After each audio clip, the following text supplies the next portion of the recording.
जो निदान की प्रक्रिया जो है ये बहुत गलत प्रक्रिया है। यूँ हमारे यहाँ दो प्रकार का निदान है, एक प्रशस्त निदान, दूसरा अप्रशस्त निदान। अप्रशस्त निदान ये संसार की कामनाओं को, वासनाओं को लेके जो याचना की जाती, डिमांड की जाती, जो मन में इच्छा रखी जाती है, वो सब अप्रशस्त है।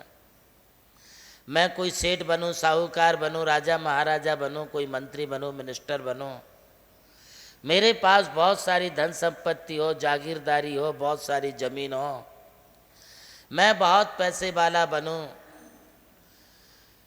ये सब निदान है। देखो मैं आपको बताऊं, अप्रशस्त निदान के कारण यदि कोई मुनि भी अप्रशस्त निदान करता है और वो ये सोचता है कि मैं अगले जन्म में कोई वासुदेव प्रति वासुदेव बनूं, अथवा मैं कोई चक्रवर्ती आदि बनूं, ये निदान से तुम्हारे लिए मिल तो जाएगा, किंतु तुम्हारा अगला जन्म दुर्गति की तरफ चला जाएगा। निदान करने के बाद हमारे लिए वो वस्तु मिलेगी तो जरूर, किंतु तुम्हारा अगला जन्म नरक आदि गति के ओर बढ़ सकता है।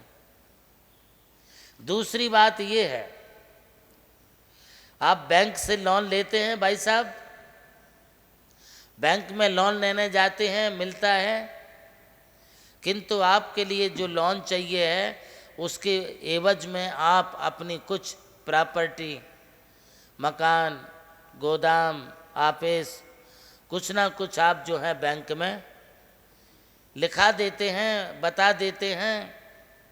यदि आपको 10 लाख का चाहिए तो 50 लाख करोड़ का होगा तो 10 लाख का लोन मिलेगा। इसी प्रकार से आप भगवान के सामने, गुरु के सामने अथवा धर्म करने के बाद कुछ मांगते हैं तो यह कुछ मांगना तभी तुम्हारे लिए मिल सकता है जब तुम्हारे पास विपुल पुण्य होगा, और थोड़ा सा मांगा है तो चलो मिल जाएगा। जैसे कोई साहूकार किसी गिरवी वस्तु को रखता है, लाखों की रखता है, हजारों दे करके तुम्हें निपटा देता है। साहूकार का नुकसान नहीं हुआ, तुम्हारा नुकसान हुआ है। इसी प्रकार से व्रत उपवास आदि के द्वारा जहाँ तुम्हारे लिए मोक्ष अवस्था मिलनी चाहिए थी, एक भवावतारी होना चाहिए था, अब तुमने निदान कर लिया और थोड़ा सा मांग बैठे, तो तुम्हें जिस तपस्या से, जिस त्याग से, जिस संयम से, जिस चरित्र से मोक्ष मिलना था, उससे तुमने थोड़े से स्वर्ग के सुखों की इच्छा कर ली, वो सारा तुम्हारा धर्म, सारा पुण्य तुम्हारा खत्म हो गया। इसलिए इसे अप्रशस्त कहा है। भगवती आराधना में आचार्य श्री शिव कोटि मुनि महाराज कहते हैं, निदान करना, कुछ भोगाकांक्षा करना ऐसा है कि जैसे कोई चक्रवर्ती मुकुट लगा करके और किसी के सामने जा करके भिक्षा मांगे कटोरे में, तो चक्रवर्ती को कोई मना तो करेगा नहीं, थोड़ी सी दे देगा। इसी तरह से धर्मात्माओं को कहा कि हे धर्मात्मा भेषधारी, अब ऐसा समझो कि तुम इस भेष में चक्रवर्ती सरी का मुकुट लगा करके हाथ में कटोरा लेकर के मांग रहे हो, तो तुम्हारे लिए मिल तो जाएगा, किंतु बाकी का सारा पुण्य, तुम्हारी तपस्या सब कुछ समाप्त हो जाएगी। इसलिए मांगन मरण समान है, मत मांगो कोई भीख, मांगन से मरना भला, यह सदगुरु की सीख। अपने लिए मांगना नहीं चाहिए, जो बिना मांगे मिल जाता है वो तुम्हारे लिए सोना है, दूध के सरीका है, और जो मांग मांग कर के लिए जाता है वो खून सरीका है, मांस सरीका है। मांग मांग कर के लेना, ये दे दो, वो दे दो, ये ला दो, वो ला दो, इस प्रकार से अपनी जो डिमांड होती है, जिसमें मांग मांग कर के लिया जाता है, इसे खून के समान, मांस के समान कहा है। और जो बिना मांगे अपने आप मिलता है वो दूध के सरीका है, अमृत के सरीका है। आप हमारी इस साधारण भाषा को समझ रहे हैं कि निदान करने से, मांगने से अपना कितना पुण्य क्षीण हो जाता है, कितनी तपस्या अपनी क्षीण हो जाती है, कुछ भी नहीं रहती है। ये बंध, जैसे मैंने आपको बताया कि मिथ्यात्व रूप परिणामों से होगा।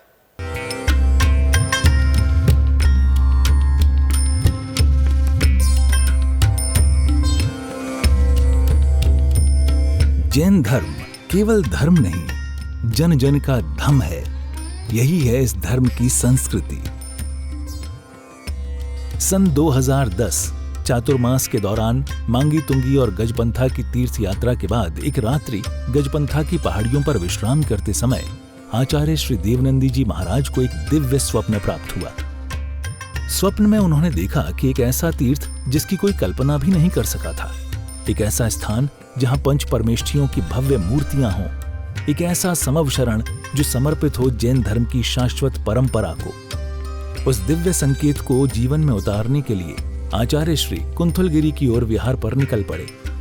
वहां एक श्रद्धालु ने अपनी भूमि पूज्य गुरुदेव को समर्पित की और यहीं से आरंभ हुई मुंबई आगरा हाईवे NH3 स्थित णमोकार तीर्थ के निर्माण की महायात्रा। ये वही भूमि है जिसे राम टेकड़ी कहा जाता है, जहां भगवान रामचंद्र जी ने 12 लाख वर्ष पूर्व तपस्या की थी। आज यही भूमि बन रही है जैन संस्कृति का जीवंत प्रतीक, णमोकार महातीर्थ। यहां बन रही है 51 फीट ऊंची अरिहंत परमेष्ठी की मूर्ति, चारों दिशाओं में 31-31 फुट ऊंची अन्य परमेष्ठियों की मूर्तियां।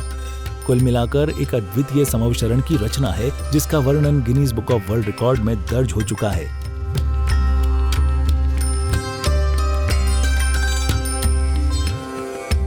इस भव्य मंदिर जी में स्थापित किए जा रहे हैं 24 तीर्थंकरों के 24 मंदिर, पंचमेरु, नंदीश्वर द्वीप, नवदेवता और 64 रिद्धि मंदिर, सप्तऋषि मंदिर और गोमटेश्वर बाहुबली, संवेद शिखर जी की झलक और क्षेत्रपाल मंदिर।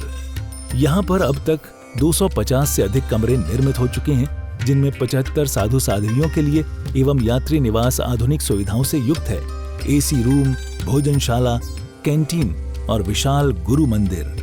णमोकार तीर्थ का भूमि पूजन 8 फरवरी 2014 को संपन्न किया गया था और आज लगभग 10 लाख स्क्वायर फीट से अधिक निर्माण पूर्ण हो चुका है और अब यह दिव्य तीर्थ अपने चरम आयोजन की ओर अग्रसर है।